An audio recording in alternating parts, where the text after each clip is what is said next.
Berapa orang staffnya hari Ada ini? 2 aja. Ibu tinggal berdua tadi ya? Berdua. Berdua aja. Begini Bu, jadi kan dokter itu Oh, saya bukan dokter.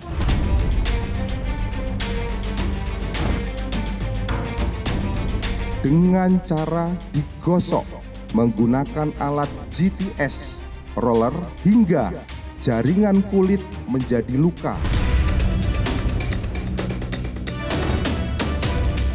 Dengan kondisi penuh darah dilap dengan Penuh tisu. banget darah.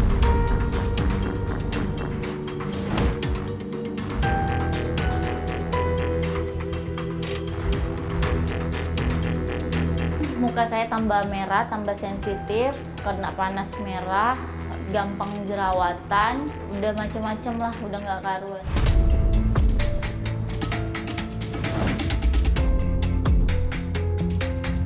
Si Ibu R ini berpindah-pindah, jadi dia tidak pernah menetap dalam waktu lama di satu tempat.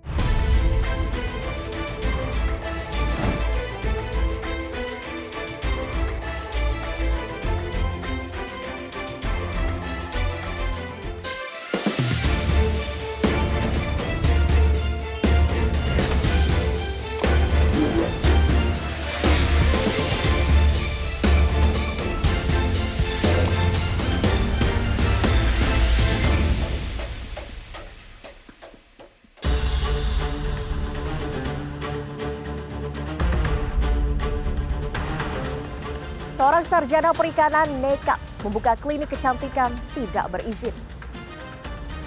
Hanya bermodalkan improvisasi, sertifikat pelatihan, dan promosi besar-besaran di media sosial, Ria Agustina berhasil meyakinkan ribuan pelanggannya. Lalu mengapa masyarakat rela mengeluarkan uang belasan hingga puluhan juta rupiah demi praktik ilegal tanpa standarisasi Kementerian Kesehatan ini? Bersama saya, Nadia Valeri, inilah iNews Files. Nama Ria Agustina menjadi perhatian publik setelah praktik kecantikan abal-abalnya Ria Beauty diungkap polisi. Dengan memanfaatkan media sosial Instagram, Ria mempromosikan kliniknya sebagai penyedia layanan perawatan kecantikan dan berpengalaman pada penanganan bopeng di wajah. Kebetulan media sosialnya bagus dengan memamerkan pakaian-pakaian seksi saat melakukan treatment, dan itu membuat viral di kalangan. Jadi masyarakat itu banyak yang tidak tahu kalau si Ria ini ternyata dia bukan tenaga medis. Namun siapa sangka, di balik unggahan video yang tampak profesional itu, ternyata alat yang digunakan Ria tidak memenuhi standar dan berisiko membahayakan kesehatan dalam jangka panjang. Dengan cara digosok menggunakan alat GTS, roller yang belum memiliki izin edar hingga jaringan kulit menjadi luka dan diberikan serum yang tidak memenuhi standar keamanan.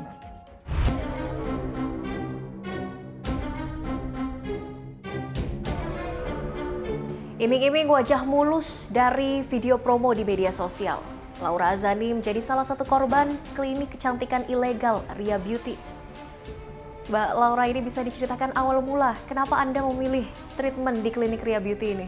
Ya tentu saja saat itu lagi viral yang pertama, yang kedua juga banyak reviewnya, dan yang ketiga tidak ada head comment, semua bagus-bagus seperti kita beli baju di terus lihat reviewnya bagus, jadi saya tertarik begitu. Oke, awal mula treatment apa yang dilakukan? Roller, saat itu dikasih harga 8 juta. 8 juta rupiah. Ini treatment tahun 2023 awal tahun. 2023. Setelah treatment apa yang dirasakan Mbak Laura? Setelah treatment mungkin karena dia cuman ngelap darahnya pakai kapas, jadi saat itu benar-benar rasa mau nangis, stres, dan satu grup itu udah pusing karena ngerasain gatel banget, luar biasa, kepala panas, udah nggak bisa tidur 2 minggu, kayak sakit sekali, gatal, sakit, nggak kuat, cukup sekali saya pikir kayak seperti itu. Tapi begitu lihat hasilnya nggak worth it, saya langsung chat. Saya lihat muka saya makin hitam, merah garis-garis, terus penuh jerawat. Dan saya chat itu Mbak Rianya, Mbak ini gimana muka saya kok tambah parah? Dia cuma bilang dipakai aja serumnya itu, serum yang dibilang polisi nggak BPOM itu ternyata, sama disuruh beli vitamin booster yang harganya jutaan saat itu saya tahu di story dia. Jadi saya jawab nggak mau mahal banget. Terus dia bilang untuk meyakinkan saya supaya beli, dia bilang beli itu 3 aja nanti sembuh, kata dia begitu. 3 ini bentuk kapsul? 3 kapsul, ya 3 kapsul aja sembuh. Terus saya jawab, loh kalau 3 aja sembuh, kenapa nggak dikasih kliennya supaya nggak komplain? Tapi dia cuma jawab singkat saja, nggak bisa. Dari situ saya udah mikir, wah nggak beres ini. Setelah 1 bulan klaimnya ini kan 1 bulan akan sembuh lukanya, tapi apa efek samping yang dirasakan Mbak Laura?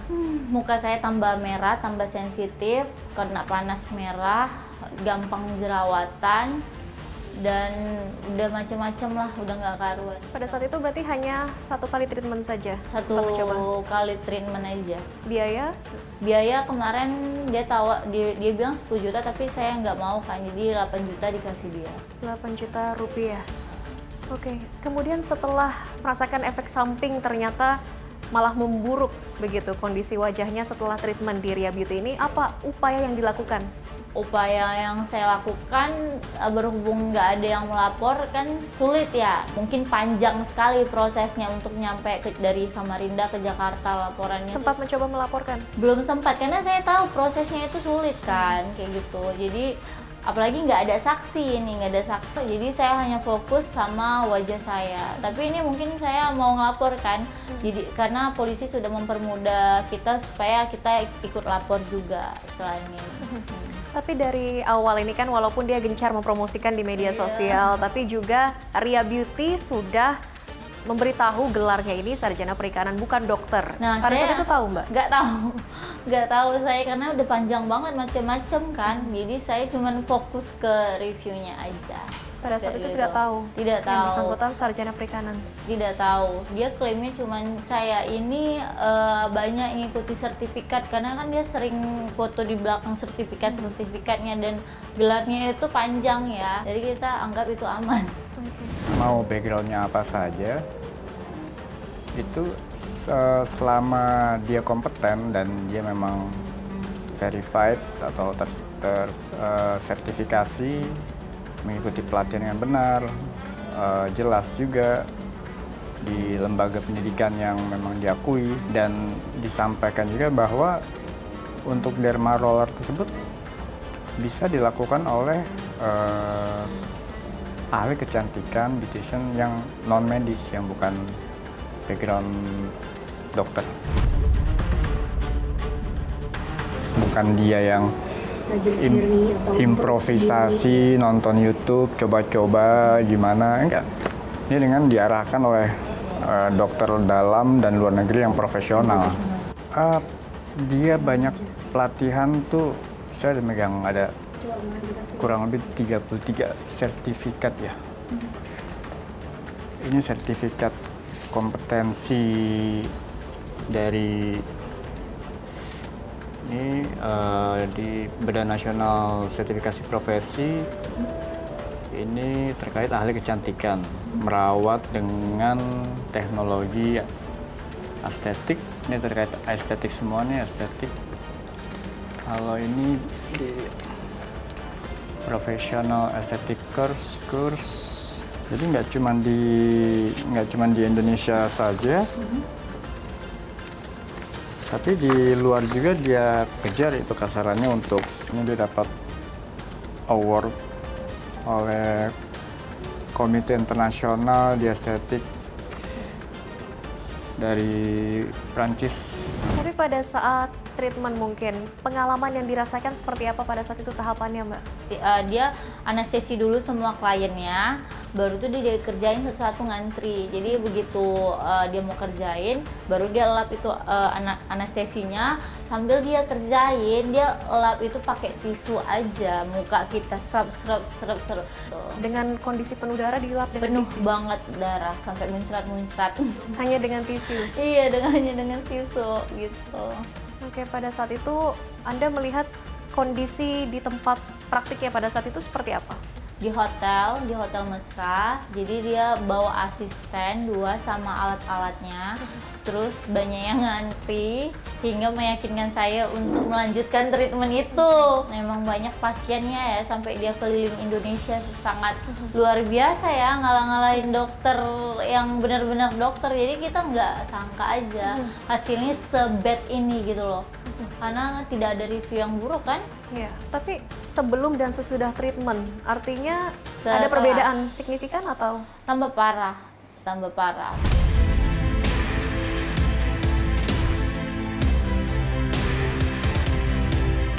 Beroperasi sejak 7 tahun lalu, mengapa klinik kecantikan Ria Beauty terbongkar saat ini? Selengkapnya hanya di iNews Pulse sesaat lagi. Dia tidak memikirkan bahwa efek samping apa yang bisa terjadi pada pasien sehingga wajah pasien bisa merah permanen atau rusak permanen, bahkan sampai mungkin malah memperberat sampai ke kanker kulit.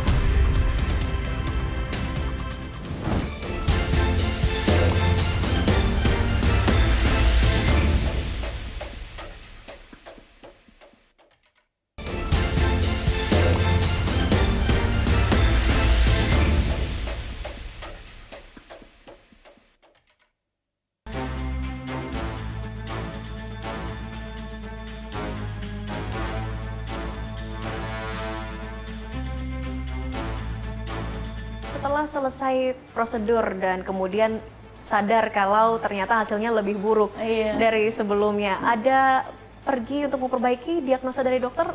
Apa Iya. kesalahan prosedur? Dokter di Samarinda cuma bilang, ini banyak korban yang datang ke sini. Korbannya Ria Beauty. Tapi anehnya tidak ada yang tidak ada yang berani ya komen karena takut di-head. Kadang kan orang tuh males ribet ya. Kayak gitu ya, lebih fokus aja, mungkin mereka baikin mukanya seperti saya fokus, karena ke dokter itu tidak gratis ya, dan sangat mahal sekali. Saya sangat menangis 1 tahun ini, sangat menderita. Banyak orang di luar sana yang menginginkan wajah yang glowing, tapi dengan mengumpulkan pundi-pundinya demi mendapatkan wajah yang glowing, awet muda, itu semua wanita tidak memungkirin itu ya, sehingga rela nih mengumpulin pundi-pundinya untuk melakukan sebuah treatment kayak gitu, seperti yang dilakukan Ria Beauty. Itu kan sangat mengecewakan sekali begitu. Saat ini kondisi kulitnya seperti apa kerusakan setelah berobat di klinik ilegal ini? Saat ini kondisinya, ini saya sengaja nggak pakai bedak, mungkin nggak apa-apa biar buat pelajaran aja ya. Setelah setahun saya dari situ, saya kan rutin saya lakukan laser, DNA salmon, tapi hasilnya tidak bagus juga karena kan udah terlalu dalam ya. Jadi kita harus benar-benar kerja keras buat baikin dan ngabisin dana yang banyak sekali. Buat klinik-klinik yang bukan dokter, tolonglah jangan hancurkan muka kita. Kita mengeluarkan uang di zaman di era yang susah cari uang ini ya, karena cari kerja aja susah. Kita jadi benar-benar ngumpulin uang buat mempercantik diri. Ini kalau kerja butuh juga penampilan ya, biar enak juga dilihat. Tapi kalau kayak gini kan muka jadi nggak pede. Ini sisa-sisanya masih ada, masih garis-garis, sebelah sini juga masih bopeng-bopeng banyak. Dan sebulan sekali itu pun saya sudah melakukan treatment, tapi baru bekas-bekas merah dan hitamnya aja mungkin yang hilang ya ini, tapi masih ada sih ya kan. Selama setahun masih terus berusaha? Masih terus berusaha dan sangat sakit ya Mbak, menurut saya ini perjuangan banget mencari uang, memperbaiki wajah saya. Jadi saya sangat berharap nggak usah lah butuh saksi-saksi banyak kayak gitu. Lihat aja di grup yang saya share itu di IG, itu korbannya semua. Jadi cukup itu aja buat memberatkan beliau ini supaya bertanggung jawab atas perbuatannya. Karena di Samarinda tuh saya ada grup sekitar 6-7 orang yang mengeluh semuanya seperti korban ini. Iya, tapi mungkin mereka bukan seorang pengacara, jadi mungkin tidak punya keberanian. Apalagi ditahu Ria Beauty ini sudah memiliki sebuah aset dari pekerjaannya sehingga dia bisa membayar pengacara saat ini saya tahu. Jadi mungkin tidak ada yang berani maju kecuali saya sepertinya. Harapan saya satu aja Mbak, tolong Pak Polisi berikan keadilan buat kita dan pelajaran buat dokter tersebut agar nggak ada lagi nih dokter-dokter berikutnya yang berani berbuat seperti itu yang merusak wajah perempuan Indonesia begitu. Ya, semoga tersangka ini juga Iya. mempertanggungjawabkan perbuatannya dan dihukum sesuai dengan apa Iya, yang itu telah harapan saya. diperbuatnya. Semoga Itu bisa saja. cepat terselesaikan. Iya. Mbak Laura Azani, terima Siap. kasih banyak Iya, telah Mbak. bergabung di iNews Files. Sehat Siap. selalu Mbak Laura. Siap. Ria Agustina, dokter kecantikan palsu, bersama asistennya DN, ditangkap di sebuah hotel di kawasan Kuningan, Jakarta Selatan pada Minggu 1 Desember 2024 lalu. Praktik ilegal yang membahayakan kesehatan pasiennya ini berhasil dibongkar setelah sebelumnya polisi menyamar sebagai seorang pasien. Pada saat ditangkap, Ria Agustina dan asistennya DN sedang melakukan perawatan terhadap 7 pasien. Ria Agustina merupakan seorang sarjana perikanan yang tidak memiliki latar belakang medis. Selain itu, alat derma roller yang digunakan di Ria Beauty Clinic juga ternyata tidak memiliki izin edar. Beroperasi sejak 2017, Ria Beauty meraup omset hingga 200 juta rupiah per harinya dengan nilai per treatment mencapai 10 hingga 85 juta rupiah. Dan saat ini saya sudah tersambung melalui Zoom bersama dengan Dr. Muji Iswanti, dokter spesialis dermatologi dan venerologi sekaligus pengurus besar Ikatan Dokter Indonesia. Bu Muji, ini kasus klinik kecantikan ilegal dengan tersangka Ria Agustina sudah berjalan ternyata sejak 2017. Tanggapan dari ini seperti apa? Kenapa bisa sampai lolos? Iya. Karena betul-betul si Ibu R ini berpindah-pindah. Jadi dia tidak pernah menetap dalam waktu lama di satu tempat. Sehingga tidak terlacak oleh seluruh stakeholder, kepolisian, dinas kesehatan, ID ataupun perhimpunan dokter kulit. Hal ini ketahuan sendiri oleh karena mungkin keinginan yang lebih luar biasa dari Ibu R ini untuk mendapatkan pasien lebih banyak dengan memposting, memviralkan tentang tindakannya. Nah, alhamdulillah dengan gerak sigap dari pihak kepolisian dan juga dari dinas setempat, dinas kesehatan tentu saja, sehingga dan juga koordinasi dengan ID setempat sehingga si R ini bisa ditangkap lebih cepat. Oke, ini treatment yang dijalankan derma roller. Sebetulnya seberapa bahaya treatment ini jika dilakukan bukan oleh tenaga medis, dokter? Jadi derma roller ini merupakan tindakan yang sesuai aturan harus dilakukan oleh dokter dan khususnya dokter spesialis dermatologi dan venerologi estetika. Kenapa sampai harus dilaksanakan oleh dokter spesialis dermatovenerologi? Karena ada tahap-tahapnya. Berpakaian khusus, pakaian dokter atau pakaian ruang operasi atau ruang tindakan yang pertama. Yang kedua, ruang tindakannya itu harus steril. Ya, oleh karena ada perdarahan yang terjadi pada saat kita melakukan derma roller. Sebelum derma roller pun tidak semudah itu. Baju pasien ditutup dulu dengan bahan yang memang disposable, lalu kita pasangkan bandana untuk mencegah darahnya kemana-mana. Setelah itu kita mensterilisasi dengan menggunakan povidone iodin, lalu kita melakukan tindakan pun itu ada tahap-tahapnya ataupun ada kedalamannya. Tidak seperti yang dilakukan oleh Ibu R ini, luar biasa. Saya pun melihatnya sampai ngeri sendiri, waduh. Ingat ya, derma roller itu adalah micro needling yang manual, bukan yang otomatis seperti derma pen. Sehingga kedalaman pada saat kita menekan ataupun kita mendorong itu punya aturan sendiri, ada SOP-nya, sehingga bisa diyakini bahwa apabila tindakan ini dilakukan oleh orang yang tidak sekolah atau tidak melakukan pendidikan sebelum melakukan tindakan itu, bisa dibayangkan dia tidak memikirkan bahwa efek samping apa yang bisa terjadi pada pasien sehingga wajah pasien bisa merah permanen atau rusak permanen, bahkan sampai mungkin malah memperberat sampai ke kanker kulit.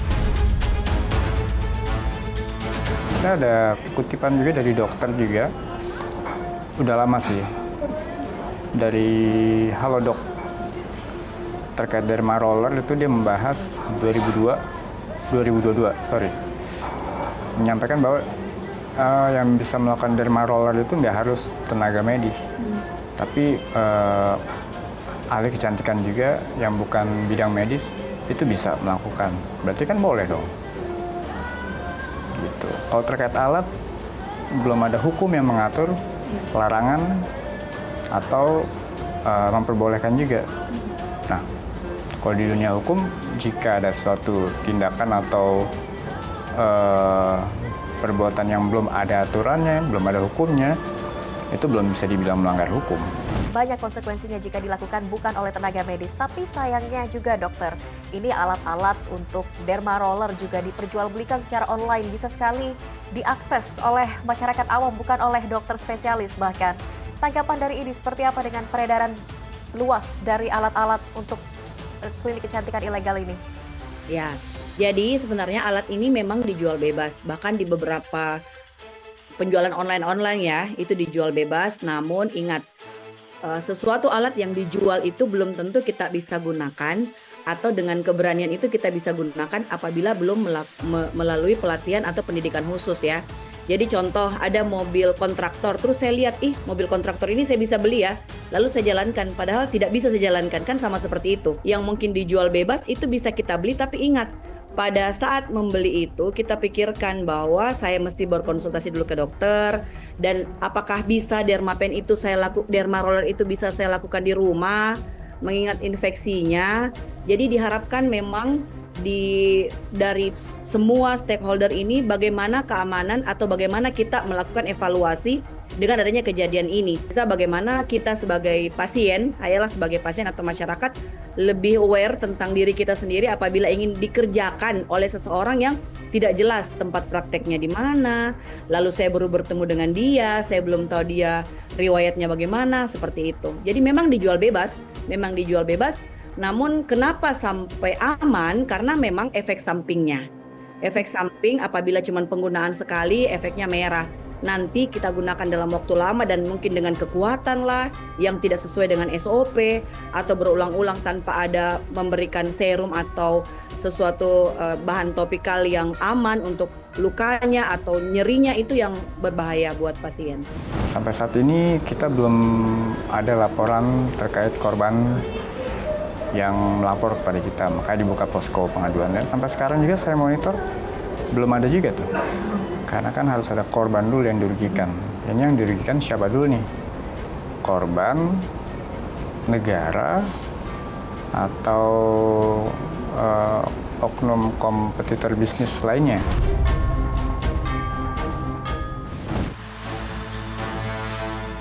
Bagaimana kronologi penggerebekan klinik kecantikan abal-abal Ria Beauty? Selengkapnya hanya di iNews Files sesaat lagi. Itu alatnya diperjualbelikan bebas itu di online shop itu. Yang dipertanyakan, kok boleh diperjualbelikan bebas?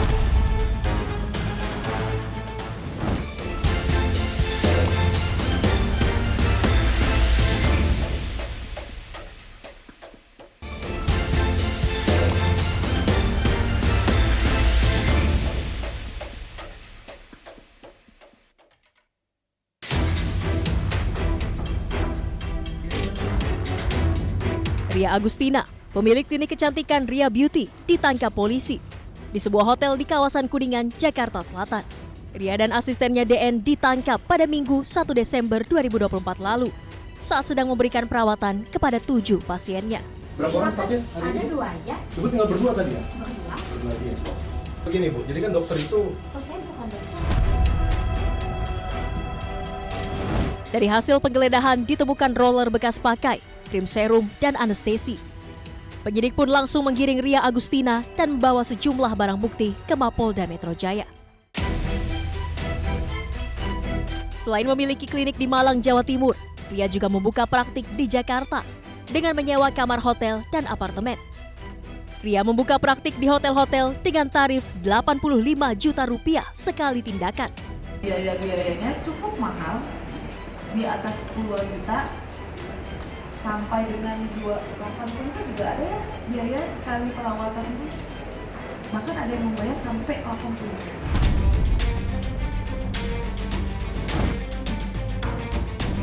7 Pria yang tidak memiliki latar belakang tenaga medis membuat sejumlah pasiennya mengalami efek samping buruk setelah menjalankan perawatan kecantikan dengan teknik derma roller. Backgroundnya kan sarjana perikanan. Dia mengikuti beberapa pelatihan, akhirnya dia mengimprove. Jadi masyarakat itu banyak yang tidak tahu kalau si Ria ini ternyata dia bukan tenaga medis. Jadi sebagian orang mempunyai dampak efek dari derma roller tersebut sampai dengan perlukaan. Korbannya banyak.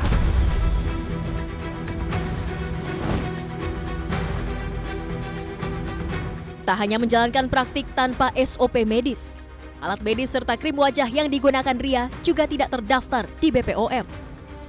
Dokter gadungan ini pun dijerat Undang-Undang Kesehatan dan terancam penjara paling lama 12 tahun atau denda 5 miliar rupiah. Ria Beauty melakukan promosi besar-besaran, tapi juga di satu sisi dia sudah menuliskan bahwa title-nya, gelarnya adalah sarjana perikanan begitu. Tapi masih ada saja masyarakat yang mau melakukan tindakan oleh Ria ini. Kenapa demikian ya dok? Kenapa bukan mencari dokter spesialis yang memang tersertifikasi untuk melakukan tindakan derma roller ini? Ya, oke. Jadi melihat semakin hype-nya perawatan di Indonesia, sebenarnya warga Indonesia itu dokter spesialis, bahkan ada dokter estetik yang katanya dokter estetik tapi dokter umum, lalu tenaga kesehatan, sampai ibu rumah tangga, sampai seperti Ibu R ini yang ternyata sarjana perikanan ya. Ini semua sedang ingin membuktikan sebenarnya bahwa bukan hanya di Korea, bukan hanya di daerah lain, di Amerika atau di mana itu tindakan perawatan itu bisa bagus. Itu sebenarnya yang pertama. Yang kedua, luar biasa keinginan pasien untuk cantik tanpa berpikir panjang bahwa yang dilakukan ini beresiko atau tidak. Yang ketiga, mungkin kemiringan harga. Karena kita itu semakin murah, semakin kita berminat tanpa memikirkan bahwa apakah betul demikian. Nah, selain itu promosi yang berlebihan sebenarnya nanti kita harapkan dari mungkin stakeholder kepolisian atau dari dinas kesehatan setempat apabila melihat ada postingan orang-orang selain R ya, saya rasa banyak RR yang lain sebenarnya, cuman belum ketangkap. Di lain pihak masyarakat kenapa mau? Nah itu dikarenakan kurangnya edukasi kepada masyarakat tentang hati-hati pada saat memilih perawatan. Nanti diharapkan semuanya bisa sama-sama, jadi kepolisian lebih masif untuk memberikan edukasi bahwa hati-hati ya, melakukan praktek bukan dokter kami akan tangkap dengan sanksi 12 tahun penjara dan seterusnya.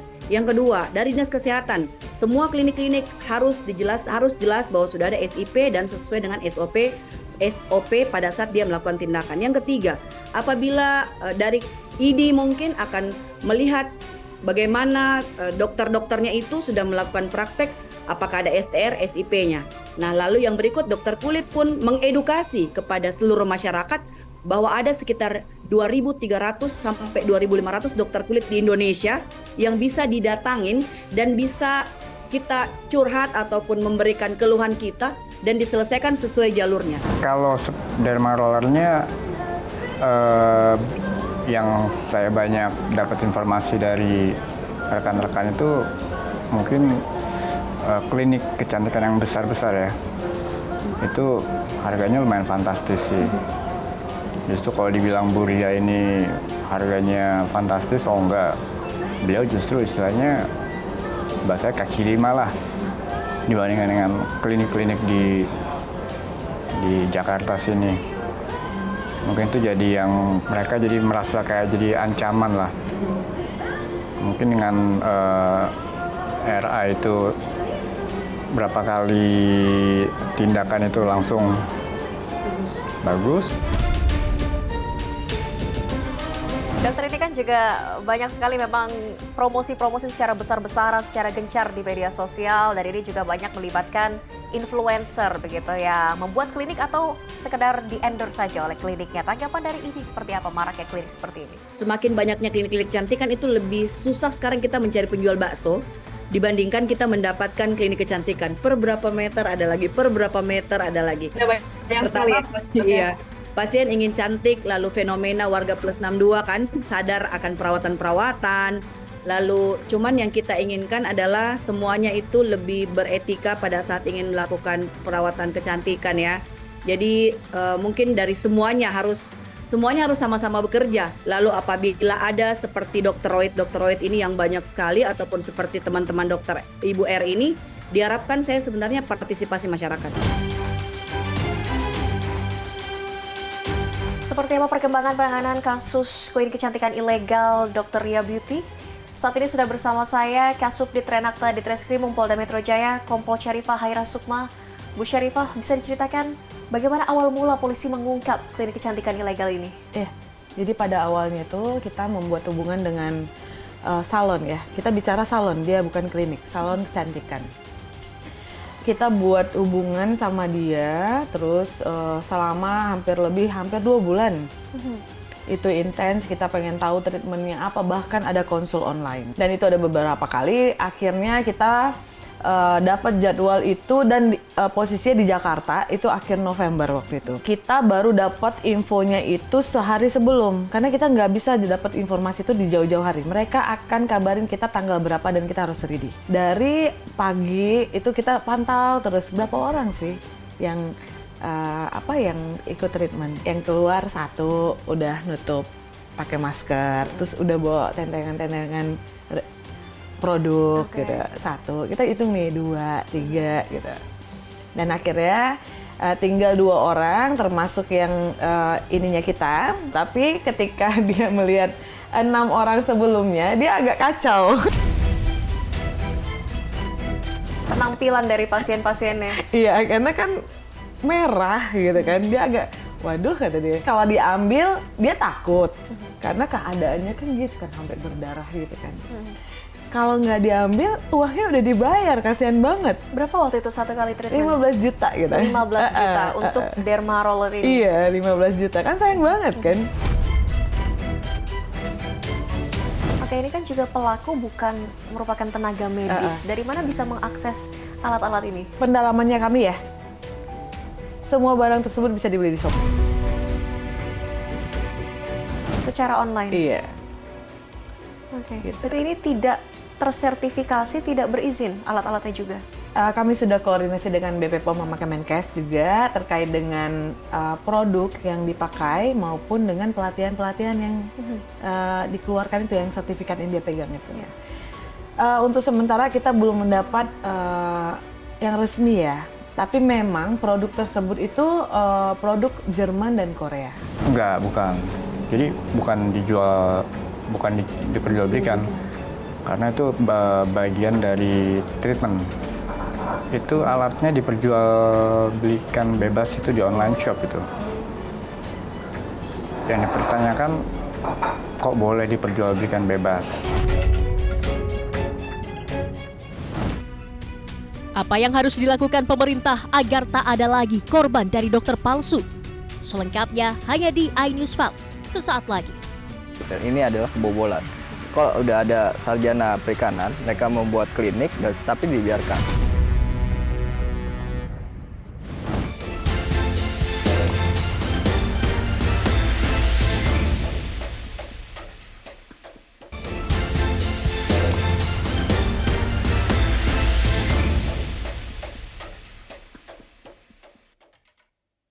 Ibu, Boleh saya selesaikan kerjaan saya dulu? mungkin Tinggal 2 orang. Pak, misalkan nanti kalau mau dipanggil, saya siap. Enggak. Dari hasil penyidikan, ini pelaku sudah berapa tahun beroperasi untuk klinik kecantikan? Kita bicara bukan klinik ya, dia izinnya izin salon. Dia Salon izin salon. kecantikan. Iya, salon kecantikan. Dia menyatakan dirinya bukan dokter, tapi tabib kecantikan. Dan para pelanggannya sudah tahu dia bukan dokter? Kita orang awam ya, ikut treatment yang kita taunya kalau ada dipegangin suntik, dibius, kan itu mikirnya kan dia dokter ya. Orang yang memiliki kompetensi. Padahal ia bukan dokter sama sekali. Beliau ini membuka salon kecantikan. Salon, literally salon kecantikan. Dia nggak pernah bilang kalau dia buka klinik kecantikan. Dan dia juga state juga dia bukan dokter, dia ahli kecantikan. Berapa kali juga di state juga kan di biografi di Instagram ditulis sama dia tabib kecantikan. Dan misalnya ketemu pasien juga disampaikan kalau saya bukan dokter, tapi terserah memanggil saya apa. Tapi yang jelas saya cuma ahli kecantikan. Jadi sudah sejak tahun berapa salon kecantikan? Udah di atas 5 tahun sih. Di atas 5 Cuman tahun dia beroperasi. memang tenernya 5 tahun terakhir. Dan dia memang berpindah-pindah dari kota ke kota lain. Dia lakukan itu, salonnya itu ada berada di Malang. Tapi dia membuka peluang untuk customer yang berada di luar. Baik itu di Jawa, sekitaran Jawa, Jakarta, bahkan juga ada yang Kalimantan. Pasien dia lumayan sih, bisa sampai luar negeri juga. Selalu di state-nya emang nggak pernah bilang kalau beliau dokter. Tapi kan rame di luar sana kan bilang dokter abal-abal, dokter apalah, klinik apalah. Jadinya saya lihat di sini bukan terkait masalah izin, bisnis, pure bisnis menurut saya. Kalau saya perhatikan juga sebenarnya tuh dua ranah berbeda antara yang oknum dokter tersebut jualan produk. Nah kalau Bu Ria ini dia kan jasa ya. Dari hasil penyidikan ada jumlah yang sudah menjadi pasien atau pelanggan salon kecantikan ini berapa kira-kira dari tahun 2017? Wah itu udah banyak banget. Karena kalau kita lihat ya satu hari dia udah bisa nanganin 10 orang. Kalau dia lakukan dalam jarak yang panjang bisa terbaca kan. Iya, tapi Bu Syarifah ini kan beroperasi sejak 2017 salon kecantikan Ria ini. Ada tanggapan juga kalau kepolisian, BPOM, Kemenkes mungkin seolah-olah kecolongan. Tanggapan dari pihak kepolisian seperti apa? Saya hanya bisa untuk kami sendiri. Kami juga menangani case-case yang lain dan kebetulan saat ini kami fokus yang untuk klinik kecantikan gitu. Apalagi saat ini kan memang kan banyak klinik kecantikan yang memang lagi hits banget ya, yang shaping muka apa.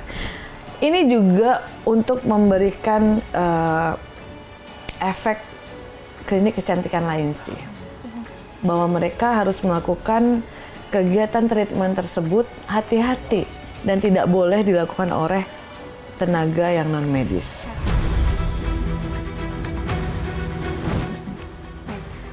Bu Syarifah, ini juga dari penetapan tersangka, apakah hanya berhenti di 2 tersangka, Ria dan juga stafnya, atau masih akan berkembang ada tersangka lainnya? Dalam pendalaman kami tidak tertutup kemungkinan untuk mendapatkan tersangka yang lain.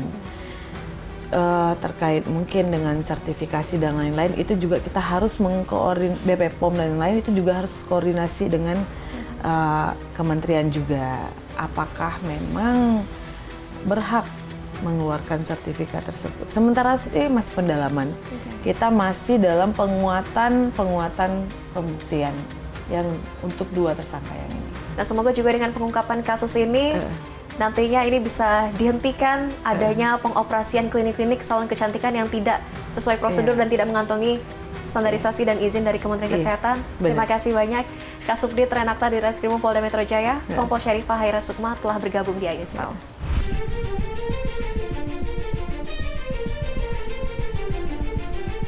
Mengapa masih banyak konsumen yang tergiur dengan klinik kecantikan abal-abal? Saya akan menemui Kepala Bidang Pengaduan dan Hukum Yayasan Lembaga Konsumen Indonesia atau YLKI, Rio Priambodo. Mas Rio, ini masih banyak konsumen yang tertipu atau tergiur dengan klinik kecantikan abal-abal. Bagaimana YLKI menanggapi fenomena ini? Ya, itu kita melihat bahwa sebenarnya konsumen itu terjebak dengan iming-iming ya. Jadi soal bagaimana mereka tergiur soal harga yang murah maupun juga iming-iming bagaimana mereka bisa mempercantik dirinya dengan klinik itu sendiri. Nah itu adalah kita melihat ada literasi yang kurang dari masyarakat. Sehingga mereka hanya melihat dari benefitnya aja, tapi dia tidak melihat resikonya maupun juga dampak lain dari bagaimana klinik itu sendiri, bagaimana juga konsumen tidak mengeksplor secara dalam terkait dengan klinik itu sendiri, maupun juga track record. Nah itu yang paling penting, bagaimana sebenarnya konsumen ke depan nggak cuma lihat benefit saja, tapi juga melihat track record terkait dengan klinik itu sendiri, maupun juga lihat bagaimana dampak efek samping, maupun mereka juga harus mempelajari lebih dalam apa itu klinik kecantikan tersebut, maupun juga bagaimana penggunaannya, terus juga obat-obatnya yang digunakan seperti apa, sehingga mereka bisa mendapatkan informasi secara utuh sebelum mereka menggunakan informasi jasa yang dijual oleh pelaku usaha tersebut. Oke, ya ini kan kalau kita belajar dari kasus Ria Beauty ini, padahal dia sudah menyatakan bukan merupakan dokter, tapi sarjana perikanan, juga tercantum di akun media sosialnya, tapi masih banyak masyarakat yang ternyata rela begitu mengeluarkan uang belasan hingga puluhan juta untuk berobat. Apakah ini murni karena literasi yang kurang atau ada faktor lain? Saya pikir literasi yang pertama, literasi kurang memang itu. Yang kedua adalah sebenarnya pembiaran dari pemerintah. Makanya ini adalah bentuk bagaimana pembobolan dari pemerintah. Pemerintah merasa ini adalah kebobolan. Kalau udah ada sarjana perikanan, mereka membuat klinik, tapi dibiarkan. Nah itu bagaimana ke depan, ini jangan sampai ada pembiaran seperti ini, maupun juga bagaimana ini bisa dievaluasi lagi untuk bagaimana pengawasan lebih lanjut. Bagaimana klinik ini bukan cuma mengadvertising atau iklan aja di offline, tapi ke depan sebenarnya mereka adalah berikan di online. Itu yang diwaspadai oleh pemerintah itu sendiri, dan juga saya berharap pemerintah ke depan, kami berharap bahwa pemerintah juga harus bersama-sama bekerja sama dengan platform-platform untuk apa? Untuk bisa menetralisir iklan-iklan yang itu menyesatkan pada konsumen, dan itu dampaknya merugikan pada konsumen itu sendiri. Mas Rio, tapi dari YLKI pernah menerima aduan terkait dengan klinik kecantikan abal-abal yang beroperasi? Kalau klinik kecantikan kita berapa kali kita menerima pengaduan, tapi kalau untuk abal-abal kita baru pertama kali soal ini. Jadi kalau klinik kecantikan yang resmi, yang punya surat izin, SIP maupun STR, ada kliniknya maupun juga ada dokter resminya, itu ada, kita beberapa kali menerima pengaduan. Oke, bahkan klinik kecantikan resmi yang beroperasi di bawah dokter pun menerima pengaduan begitu. Apa yang dikeluhkan oleh para konsumen? Ya, itu pertama dikeluhkan bagaimana sebenarnya terkait dengan khasiatnya. Mereka juga bagaimana mereka juga melihat bahwa hasilnya dampaknya nggak sesuai dengan janjinya. Kita memediasi itu berapa kali, dan juga kita juga waktu itu mendengar bahwa memang pemanfaatan obat maupun juga suntikan yang disuntikan ke dalam konsumen, mereka juga butuh informasi apa sih sebenarnya khasiat apa, maupun juga komposisi apa yang gunakan di dalam obat itu, sehingga konsumen ingin mengetahui secara detail obatnya apakah itu bisa menimbulkan efek samping di kemudian hari atau tidak. Oke, dari LKI apa rekomendasinya? Ini kan karena terkuaknya kasus ini artinya ada pengawasan yang kurang dari BPOM, dari Kementerian Kesehatan, dan juga pihak kepolisian yang mana klinik sudah beroperasi sejak 2017 baru terungkap sekarang. Apa rekomendasinya supaya tidak terulang lagi praktik klinik kecantikan abal-abal? Ya, kami berharap ke depan pengawasan itu lebih terbuka lagi dan juga lebih masif lagi, khususnya di bagaimana media online itu dipergunakan untuk mengawasi hal-hal semacam ini, karena mereka beroperasi juga tentunya tidak luput dari bagaimana mereka memasarkan iklannya lewat online. Tentu bagaimana ke depan platform-platform itu juga diedukasi bagaimana agar klinik kecantikan yang memang abal-abal itu, yang juga ada dugaan memang itu tidak murni maupun juga tidak bagus, maka itu bisa dilaporkan ke Kementerian Kesehatan maupun juga pemerintah. Dan juga pemerintah saya pikir harus juga cepat untuk men-take down, sehingga ini bisa meminimalisir banyak korban juga. Yang kedua sebenarnya adalah membuka keran bagi masyarakat untuk bisa membuka kanal pengaduan, sehingga kanal-kanal pengaduan nanti dimanfaatkan oleh masyarakat untuk juga bisa melaporkan. Jadi dua arah, dari sisi pemerintah bisa melakukan monitoring secara mandiri dan juga individu, dan juga dari peran serta masyarakat, sehingga semua stakeholder ini bisa dimanfaatkan untuk sama-sama menerima pengaduan atau mengkomplain pengaduan. Untuk apa ujungnya adalah hilirnya adalah untuk konsumen juga, untuk keselamatan konsumen dan juga untuk perlindungan konsumen. Pengawasan harus ditingkatkan yang pasti, dan terutama juga yang terpenting literasi masyarakat juga harus lebih ditingkatkan untuk bisa memilah mana klinik kecantikan yang abal-abal dan mana klinik kecantikan yang legit dan resmi. Terima kasih banyak Mas Rio Priambodo, Ketua Bidang Pengaduan dan Hukum Yayasan Lembaga Konsumen Indonesia, telah berbagi di iNews Files.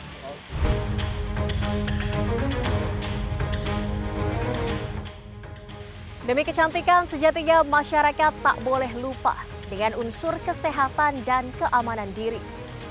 Perhatikan sertifikasi, legalitas, dan kompetensi dari setiap tenaga medis di klinik kesehatan yang dituju. Di sisi lain, pemerintah juga punya tanggung jawab penuh dalam fungsi pengawasan, pemantauan, evaluasi, hingga edukasi dalam hal pelayanan estetik kesehatan agar masyarakat mendapatkan pelayanan yang aman dan berkualitas. Jadi jangan bilang Anda tidak tahu akan permasalahan ini, karena kami sudah memberitahukannya.